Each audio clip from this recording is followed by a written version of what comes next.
Renungan pagi, Yesus nama di atas segala nama oleh Ellen G. White, 28 Juni 2024. Mari kita berdoa.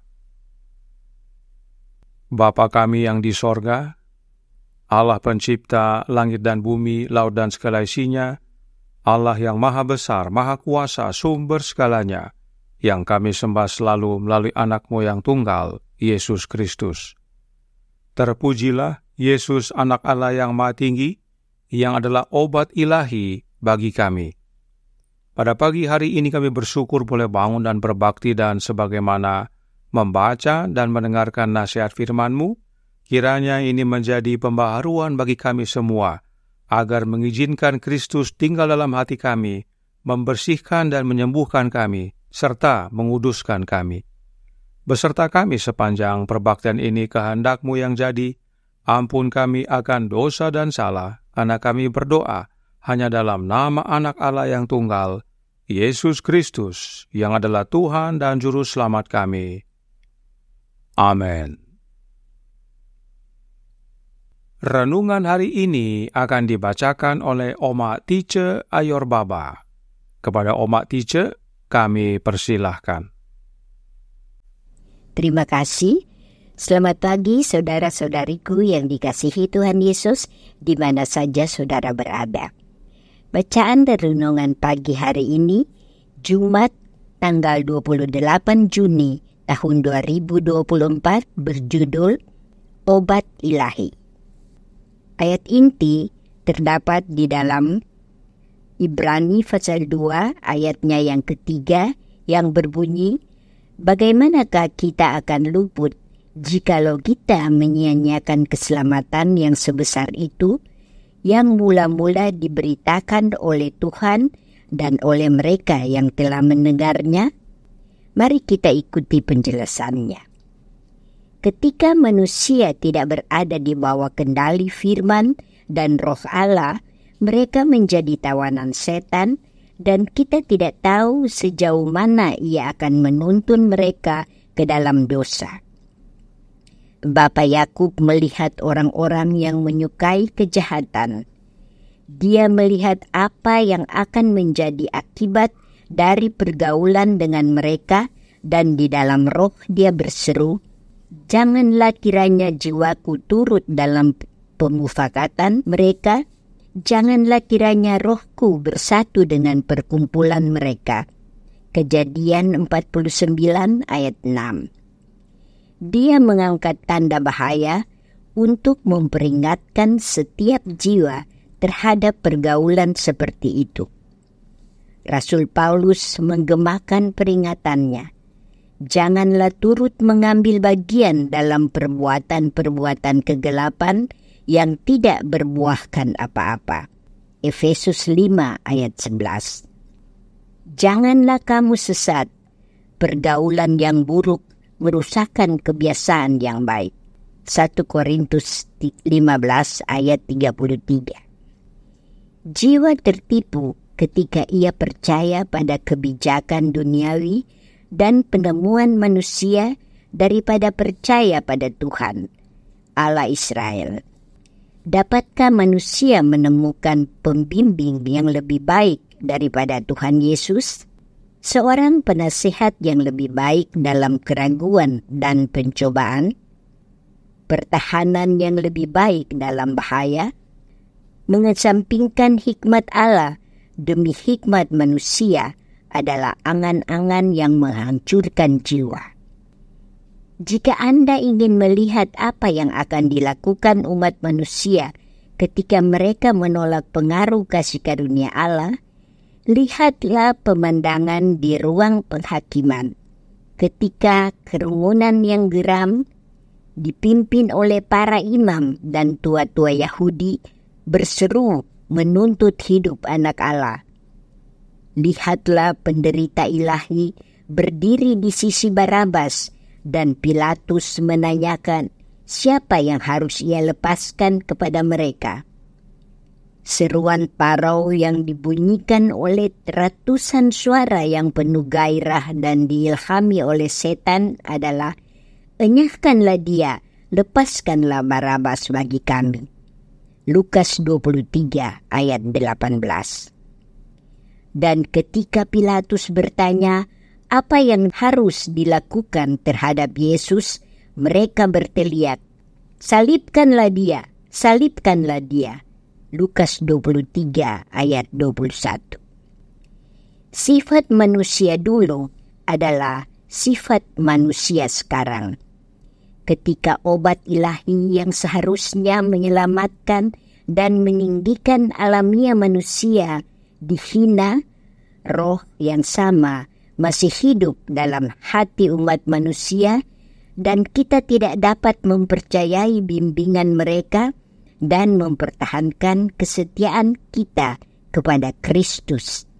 Dikutip dari Selected Messages 2 halaman 129 dan 130. Demikianlah bacaan renungan pagi hari ini. Terima kasih. Kiranya Tuhan Yesus memberkati kita semua. Amin. Terima kasih atas penata layanan Oma Tice. Tuhan Yesus memberkati. Selamat pagi saudaraku dalam Tuhan.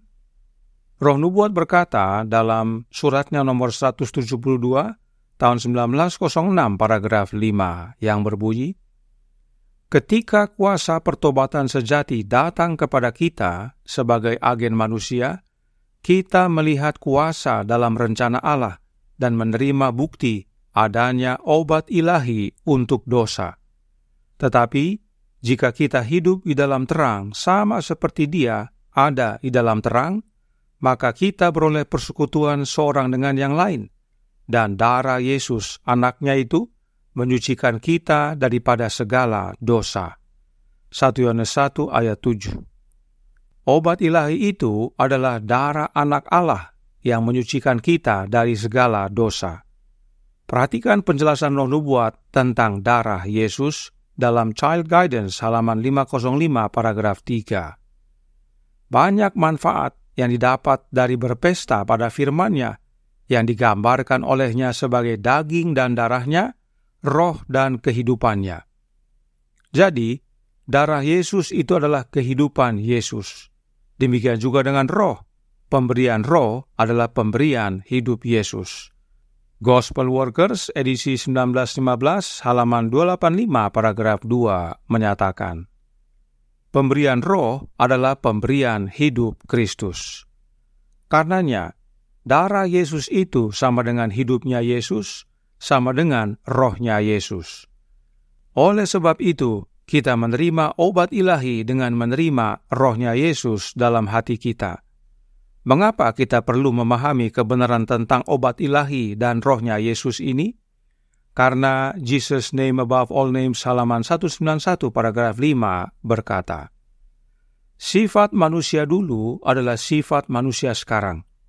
Ketika obat ilahi yang seharusnya menyelamatkan dan meninggikan alamiah manusia dihina, roh yang sama masih hidup dalam hati umat manusia, dan kita tidak dapat mempercayai bimbingan mereka dan mempertahankan kesetiaan kita kepada Kristus.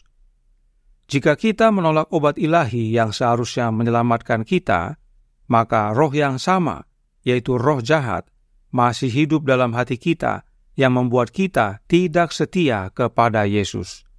Dan bahkan dalam paragraf pertama renungan hari ini berkata, Jesus Name Above All Names, halaman 191 paragraf 2.